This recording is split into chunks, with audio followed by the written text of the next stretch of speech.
don't give the people who are at the center of a grieving moment enough space to say, I know what I need.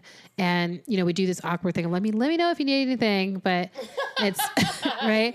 It's just sort of like, just follow me and don't make me say words and let me do what I need to do and just have my back.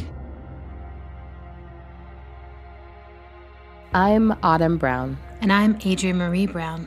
And this is How to Survive the End of the World. Our podcast about learning from apocalypse with grace, rigor, and curiosity. You'll never see me again, like Quentin Tarantino. I start at the end of everything and anything you told me. When we talk about the end of the world, we need to think about what is ending. This episode is about exploring endings. And we begin, as usual, with some wisdom from Octavia Butler's Earthseed. To survive, let the past teach you. Past customs, struggles, leaders, and thinkers. Let these help you. Let them inspire you, warn you, give you strength. But beware, God is change. Past is past. What was cannot come again. To survive, know the past. Let it touch you, then let the past go. So we've had a major day here, and here is outside of Avon, Minnesota, where Autumn and her family call home. We live on 5 acres of land in the woods in rural central Minnesota, and the nearest town is called Avon, and about 1,000 people live there. And when I say the woods, I mean literally we live, like most of our land is forested, and we have ponds and stuff. But yeah, we've had a really major day. We've had some serious country stuff go down. Well, and one thing I wanted to add is one of the reasons why it feels important to talk about this day is that Autumn and I, one thing we share in very different ways is that we regularly get asked why we live where we live. So something that we would love to do at various points in the show is really not make a case for where we live, but just give you a picture of the places that we live. And I really feel like I go back and forth. Like I spend a portion of my life here in this wooded place visiting. And the day that we had today was actually like, oh, this is the kind of day that I live for when I come here. So let's tell you about this day. Yeah. And I can tell you a little bit about my experience of the day was probably a little bit different than yours because, this morning I got up and, took Siobhan, who's my middle child, into town for an appointment. And by town, I mean the nearest, mid-sized city, which is a city called St. Cloud. When we take trips into town, because we go into town fairly rarely, it means that we go in for the one thing, but then we also have to pack in a series of errands around that thing. So it's always kind of a production going to town. But it was actually really good because it's rare as a mother of 3, it's rare for me to get time with just one of my kids and really in a sustained way. So I took her to her appointment, then we went to the store and got a new pair of shoes because Siobhan wears her shoes really hard. And so she had worn through the toe area of both of her shoes. And then we went to the co-op and shopped for groceries and had lunch together, just the 2 of us, which never happens. And she's 7 years old. So just hanging out with her is amazing. And she's fascinating. And then we stopped at least one more place before coming home. So it was quite an amazing kind of, not amazing as an experience, but more amazing as something that really encapsulates what it means to live in the woods, which is that you can't ever just go to town, or you don't ever just go to town for one thing. You always make it the most efficient possible use of your time so that you can get back to the woods where your actual life is happening. I'm laughing over here because I'm like, oh, I'm like that, but it's because I'm lazy. Like, I totally live in the middle of a city, but I'm also like, I travel all the time. So when I'm home, it's home. I just want to be like hermited in my house and like wearing pajamas the whole time. Exactly. So I'm like, we used to be like, okay, I'm going out to the grocery store. What other things need to happen during that time? Because this is the only time I'm going to, and it literally to the point of like, I'm not taking my recycling down until it's time to go and do my chores. Anyway, so I want to just describe what my day was in parallel, which before y'all took off, I had a really powerful experience actually of being able to talk Siobhan down from a tantrum, which is not always possible. She's got really powerful rage when it comes. And we had a really successful experience of that, which I felt like kind of set this tone for the day of like, we're going to have a good day. We're both invested in having a good day. And so is everyone else. And then I made chocolate truffle pancakes for everyone. And so I was already just feeling like really bomb about this day. Just like we were winning.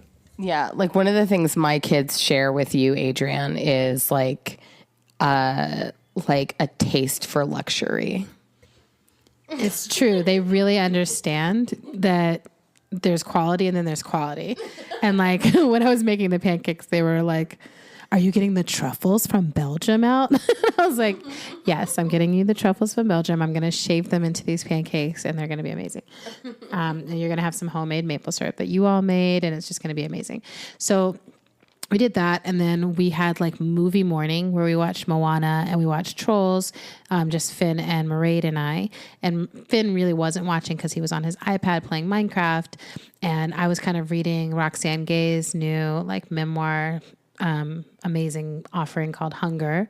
And so we were just having this, morning, and the whole time we were like, it's going to be a good play day. It's going to be a good beach day today. And a couple of times we went outside and we went to visit the new kittens. So right a couple of days before I came to visit this time, 5 new kittens were born. To the cat that y'all just got like 6 months ago. Yeah, just to frame up like the amazingness of the fact that we have 5 kittens. So my partner Genjo and I decided to get some cats last summer in order to be able to like deal with our mouse issue. And like he like went out to a friend's aunt's farm with the intention of getting like 2 grown ass cats to like deal with our mice, and came back with 2 kittens because that's what was available. And they were like maybe a month or 2 months old each. And we fell in love with them immediately. So they came to us in August. They've grown up over the last year with us. And then eventually... What are their names? Oh, yeah. They have really amazing names. So the way the naming went down, because I have, again, 3 children, and each of them needed to have a role in the naming process. So Finn named one of them a first name. Mairead named the other a first name. And then Siobhan gave them a shared middle name. So one of them is named Glitch, and the other is named Frog. But they have a shared middle name of Orla. So Glitch Orla Brown Conway and Frog Orla Brown Conway are the names of these cats. Anyway, so at some point a few months ago, they mated. That was unexpected.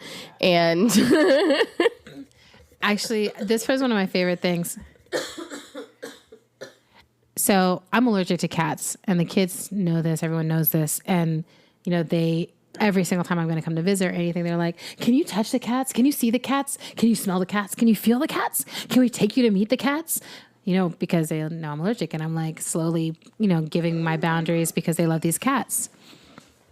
And about on June 1st, I called Siobhan because it was her birthday, and I called to say, what's your good news? And she was like, I've got 2 pieces of good news. One, we got another cat. And I was like, another cat? She was like, another kitten named Tina. An orphan. And I was like, I thought you already had 2. And she was like, well, it was an orphan. And that was enough of an explanation of why this 3rd cat was joining the home. And then I was like, well, what's the other piece of good news? And she's like, our cat Frog? And I was like, yeah. She goes, he's having babies, which I just love, because I love how they hold gender like so loosely, and how it's just like, yeah, Frog is a he and Frog is having babies, and those 2 things coexist, and it's no big. Yeah. They're very fluid with pronouns, like, and also like other gendered titles. Like they frequently call me daddy and call Sam mommy. And oh yeah, I guess maybe I should clarify that my partner has 2 names. So I'll interchangeably go back and forth between calling him Genjo, which is his Zen way name, and calling him Sam, which is his English given name. So Frog was pregnant. We didn't know how many kittens were coming. And then just a few days ago, I think it was a Friday night, I was actually out of town when this happened. But my mom was in town and Sam was in town with the kids, and she spent a night screaming outside. Froggy did. And then she was not visible, not able to be found all of Saturday. And then Sunday morning, she made herself known, and she had given birth to a litter of 5 kittens. She had actually given birth right next to the house, up against one of the walls, like under the eaves, and had spent a full 36 hours outside with her kittens. And then we moved them into the garage initially. And then yesterday we moved them into one of the sheds on our land. So you were saying you had gone to visit the kittens. Yeah. So today, a couple of times, it was like the kids were like, well, let's go look at the kittens. Let's see how they're doing. How many days old are they? Monday, Tuesday. Today's Wednesday. So 5 days. 5 days old. And they haven't opened their eyes yet. So we would go down, we went to play badminton, which no one was very good at, but we still gave it a lot of effort. And so we went and said hi to the kittens on the way to badminton, checked on them, and, they were all smushed around and being very cute. And then we waited. Y'all came home while we were playing badminton, and then we all came inside, had a lovely lunch, but it was it's beach time. So we spent a few hours at the beach, and it was glorious. It was one of those perfect days at the beach where the wind is coming across the lake just enough to make some waves happen, and the kids are all swimming their hearts out with their life vests on. And the beach that we go to is on a lake that's on a big piece of land that's owned by the local university and abbey, and there's a dock there. There's a raft you can swim out to. It's beautiful. And there's families that have just been swimming on that lake for years and years. And so we had this amazing couple of hours in the afternoon. And then we came home, and I guess the way I experienced this was that I walked inside the house, and then I heard Siobhan scream. She got out of the car, as has been her way, and immediately went to check on the kittens. And so by the time I got inside the house, she was coming out of the shed screaming that she was pretty sure that one of the kittens was dead. And so I went down to the shed to check, and she was absolutely right. One of the kittens had died. And the rest of the kittens were still, nursing up against Frog. The Frog was right there with them. And then this one kitten was laying off to the side in the box, and very much already dead and cold to the touch. And so it was really intense. I mean, the kids had really, really, understandably, extremely strong reactions. They all started weeping and wailing. And so I picked the kitten up and actually brought it outside of the shed and started passing it around from kid to kid.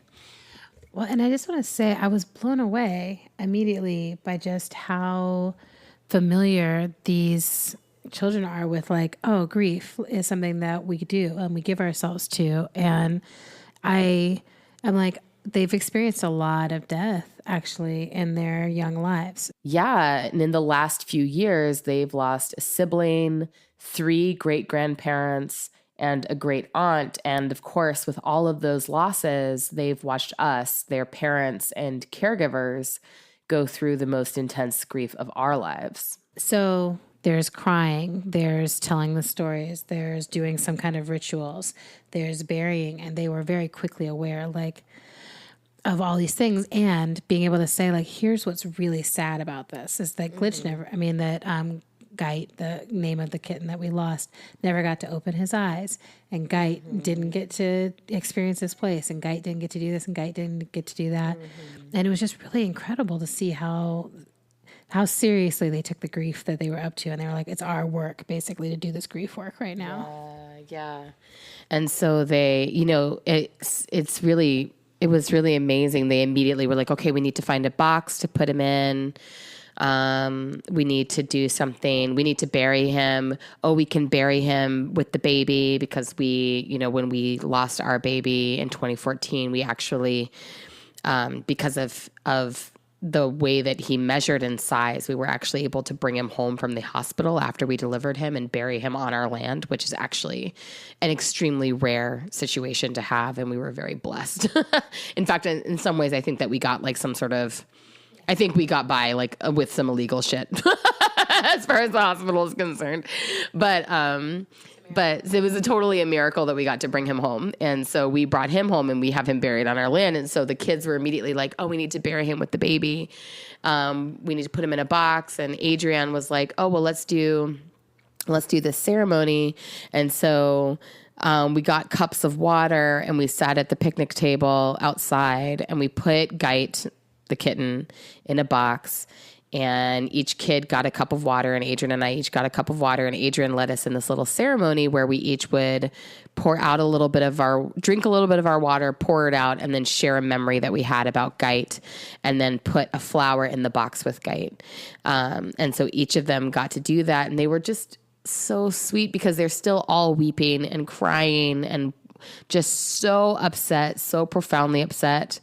But even already in the midst of that ceremony, they were able to start giggling a little bit and laughing about just different things that have happened over the last few days. Just really, truly in their feelings. Well, and I was just going to say, I feel like there's something about the act of libations. Like, even if you're like, oh, I don't necessarily know the history of libations or I don't understand the cultural context of libations, but I keep thinking about these children being raised out in this environment so far from basically a lot of other Black people and being like, libations is one of these ancestral wisdoms that are actually part of their wisdom as well. So the idea of being like, we are water, we pour out water. Water is one of the ways that we pass on energy, pass on spirit. Feels really good and feels really right to do here because it's like water is never wasted here. Yeah. It really goes towards growth. And I love that, Mairead's instinct was like, we should pour water on Geit, right? And that somehow water and flowers on Geit would be part of it. I was like, no, but that will happen out in the woods too. Is that water will make its way and the woods will make its way. It's like it was also important to be like, not burying in a box means that Geit gets to go back to being part of nature sooner. Yeah, so that was, I think, in some ways, the most amazing thing, right? Was that after we did this little ceremony where Geit was sitting in this box, but then I was like, all right, if I'm going to bury him, I'm like, truly time-wise, I don't have time to dig a hole that's big enough to hold him and the box, right? I need to dig a hole that's the right size for just his little tiny body. And so we gave the kids a little break. We sent them inside, and I went out to our little burial ground where we have it. We actually have an altar set up out there with a Jizo statue. And if you don't know what that is, it's really easy to learn about. It's a special, Jizo is a bodhisattva in the Buddhist tradition that is specifically protects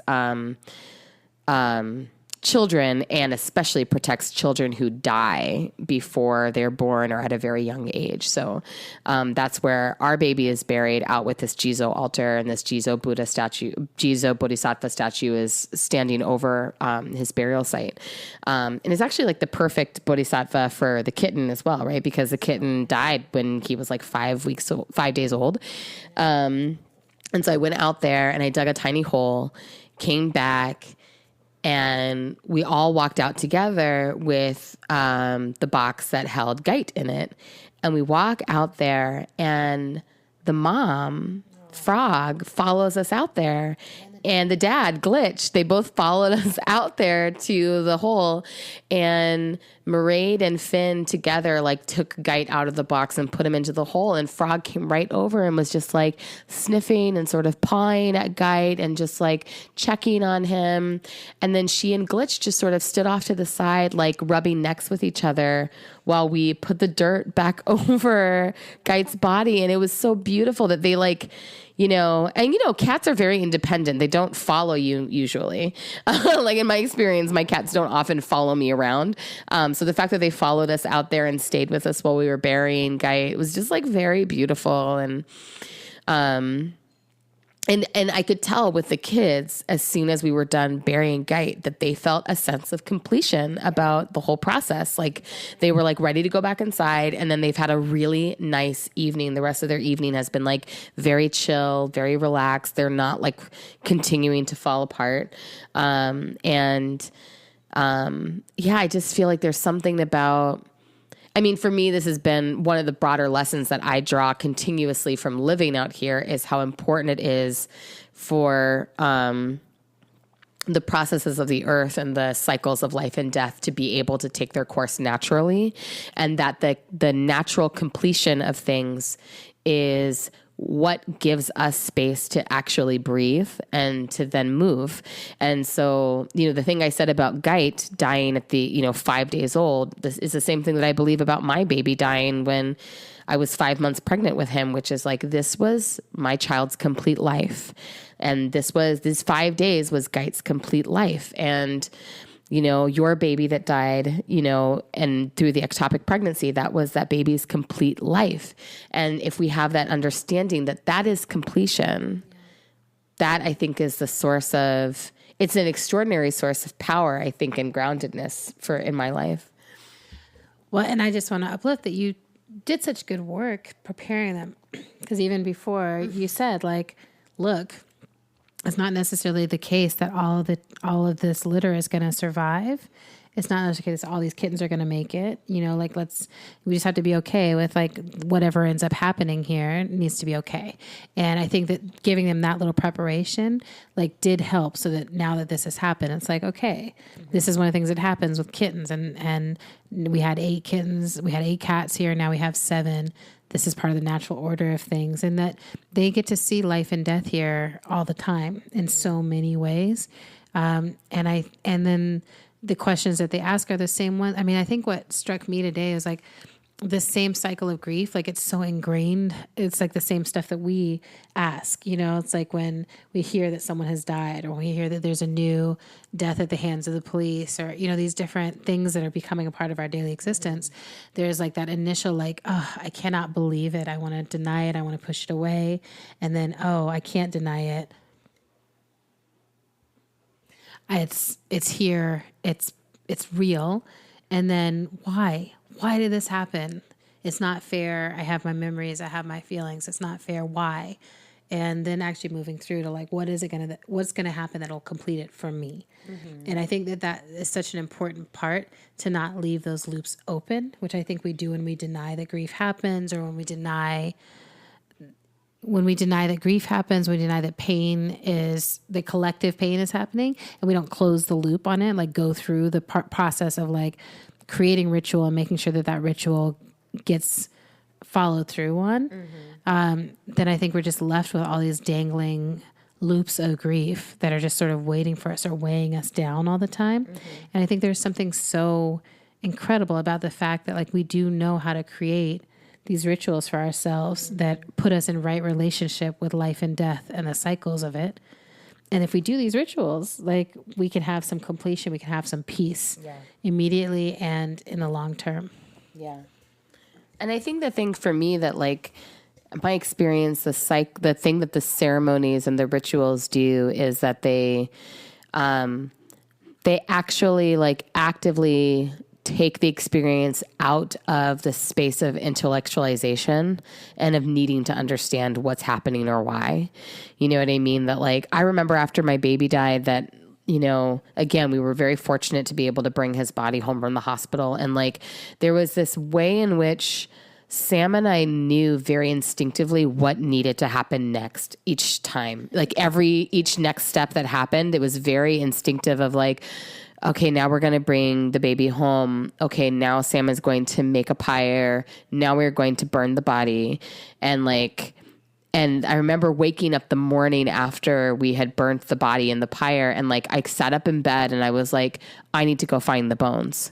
And so I didn't even say anything to anybody. I just threw my clothes on and went straight outside into the woods and started sifting through the ashes looking for the bones and finding many tiny bones, which I ended up holding on to for a year. And then on the anniversary of his birth date was when I finally buried his bones.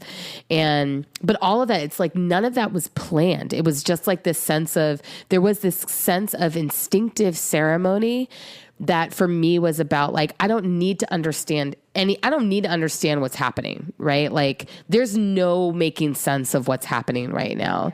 There is only the way that I can ritualize the fact that it's happening. In a way, I'm ritualizing the fact that I am experiencing this right now, right? And that, for me, ultimately later made everything much more understandable, right? Once I was ready to get to a place where I could even deal with it in an intellectual way. And I think that what we see a lot in our society is that we have such a strong tendency to just circumvent, or just what's the word for when we sort of cut something, reduce, or there's a short circuit. There's a tendency to short circuit the processes so that we want to jump straight to understanding, into intellectualization, and cartwheel past the part of the process that would actually be useful to us. I love that you're bringing this up. I mean, two things occur to me. One is you all had such instinct, not only for what you needed to do for yourselves and for the baby, but also orchestrating what needed to happen with everyone else. You knew where the kids needed to be. You knew the two of you needed to handle portions of it by yourself. And then that you invited us in as was appropriate and as you needed us to support you, which I just think was such incredible modeling, and just, it was so clear actually to be a part of. It was this is so hard, and it's also so clear. And I think that a lot of times we don't give the people who are at the center of a grieving moment enough space to say, I know what I need. And, we do this awkward thing. Let me know if you need anything, but it's right. It's just sort of just follow me and don't make me say words, and let me do what I need to do. And just have my back, in that, and hold the boundary that I ask you to hold. Right. It was so powerful. And then it also makes me think in my situation, I didn't think about was there any flesh for me in the process, anything that I could hold on to until well after. And they were oh no, they looked at me like I was a weirdo for even suggesting. I'm oh, you pulled something out of me and it's my left fallopian tube, and it includes this creature, this person, right, this something, right?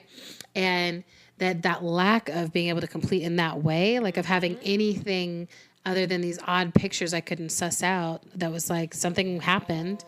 They were more concerned with how much blood was in my body than the fact that this creature was trying to make its life on me, inside of me. Hold on, here's a baby. Hi, sweetness. Hungry. Do you want to talk into the microphone? What are you hungry for? Macaroni and cheese. Really? You want more mac and cheese? Uh-huh. With bacon or with no bacon? No bacon. Okay. Is there anything else you want to tell people? No. All right. Thanks for being so clear. All right. Do you want to get some mac and cheese while I finish saying this thing? Because you know what happened. Well, and I can say it while you talk, but basically just that because I didn't have that physical completion process, it was so important for me to have the somatic and emotional completion process that I did with my somatic body worker, Mama Lisa Thomas Adiemo, who's based in the Bay, which happened. Is that how much you're talking about?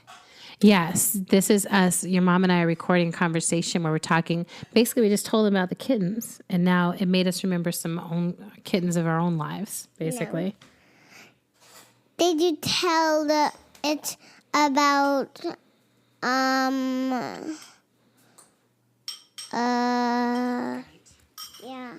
yeah? Yeah, we told all about Gait. But so with Mama Lisa Thomas Adeyemo. With no bacon? You said with bacon. No, with no bacon. Do you want to just eat around it? Yeah. I'll just eat. So I went through the somatic process with Lisa, Mama Lisa, and it was incredible. And it was about 9 months after the process. It was basically when it would have been the birthing time. And we went through a somatic process of like completing the birth that has been so healing and so important for me. But I think that process of like completion matters, so much. And it's one thing that I'm like, oh, if you take forward lessons from everything that happens, like today just felt like such a clear lesson in completion matters no matter how old you are, no matter the circumstances. And so with that, I think we can complete here for our recording for tonight. And I'm sure we'll keep talking more. Anything you want to say goodnight to our listeners? No. Good night on behalf of everyone out here in Avon, Minnesota. Wow, that was kind of an intense episode. Yeah, that's big. It was a big one. We ended up losing 2 of the other kittens from Frog's first litter. And actually, those other losses ended up happening, as you remember, Adrienne, within the next 2 days. And it was really interesting to watch how the kids' response to losing the kittens shifted over those days from, their initial response to Gait dying, which was, that pretty intense wave of grief moving towards completion. And so then by the time the second and third kittens were dying, they were much more at ease with the whole thing. I think that they participated in one of the burials of one of the kittens. One of the kittens died pretty late at night, and I kind of had to go ahead and bury him before, the kids were already gone to bed. But mostly they were very adapted to what was happening at that point. It was really interesting to notice how comfortable they became with the fact that, okay, this is just what's happening. And we really hope that 2 of these kittens survive. And 2 of them did survive. And actually now they are very healthy, very big, they're totally doing great. They're almost the size of their mom. And they're very, the 2 that survived are Zebra and Nina. And one whose name keeps changing. The latest version of her name, I think, is Floor. That's great. I'm like, what is that cat's name now? Exactly. Who knows?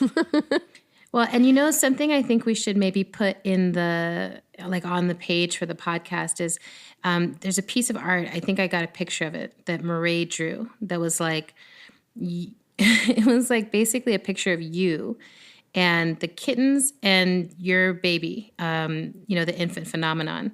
Do you remember that? Did you see that? Yes. And it was so amazing because for her, she had really quickly processed that like everything kind of comes out of your womb, or like everything comes out, all life comes out of there. And that like the kittens and the infant phenomenon are all like together somewhere. Yes. And I just love how directly they were connecting like this grief with all grief. Yes. This loss with all loss. And the thing that I want to add in here is this season, this whole season has been such an intense season of loss. And there's been several losses in the community that I'm a part of. And I want to uplift 2 people. One, I want to uplift Donna Hilona, who just lost her son, Chewy, to a long, long battle with leukemia. And just the gorgeous grieving process and being with process. She was in a sustained process. She and her family have been in a sustained process of loving Chewy and letting him go. And it's just been, it's that thing. It's like a mother bearing a child is an impossible thing. And just watching the kind of ferocity that she brought to his wellness and to his passing. I want to uplift her. And then my friend Yolanda Hendricks passed unexpectedly this season. And there was so much incredible coming together of community, supporting each other. And I really want to uplift my friend Mama Lisa, who was Yolanda's life partner, just as someone who has modeled immense grace and generosity, has been the kind of person who has been like, I'm going to make sure that every butch who loved Yolanda and was friends with Yolanda gets one of Yolanda's bow ties or neckties, and just keeps bringing like beautiful things to people that were like, this is something Yolanda loved, and here it is for you. And just being like, this is something that we're all experiencing, and there's my grief, there's your grief, there's our grief. And then ultimately there's Yolanda's life and Yolanda's incredible life and incredible impact. And they were all celebrating that even as we long for her and miss her. So just wanted to send love to Yolanda wherever she is now, and to Mama Lisa and to Yolanda's family, who were just incredible with all of the friends that made it there, and to Yolanda's extended, loving, queer family in the Bay that I think did the best memorial, the queerest memorial that I've ever experienced in my life. It was so incredible and queer and beautiful, and ended in like massive line dancing. Wow. And that felt right. Oh, thank you for sharing that. And thank you for uplifting your beautiful friends. And with that, we're going to bring this episode to a close. We know it was a heavy one. As always, if you like what you're hearing, please let us know. There's so many ways to let us know and to support the work that we're doing. You can comment on our work. You can repost our work. We're all over social media at End of the World Show. You can find us on Instagram, Twitter, Facebook. And of course, we appreciate it. You can make a sustaining donation through Patreon by visiting our page, which is patreon.com/endoftheworldshow. How to Survive the End of the World is produced and edited by our beloved Zach Rosen. Music for today's show comes to us from Blue Dot Sessions and Tunde Olaniran. The song you're hearing now is called Symbol, and it was actually co-written by Tunde with Adrienne Marie Brown. You can find Tunde's music on Bandcamp, Spotify, Apple, iTunes, or Amazon. Thanks for listening.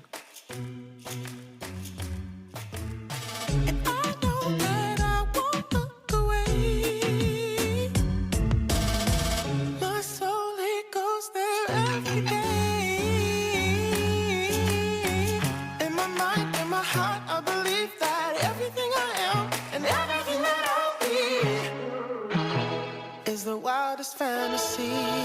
Can we live forever? Make water in the desert. Our love we can rekindle.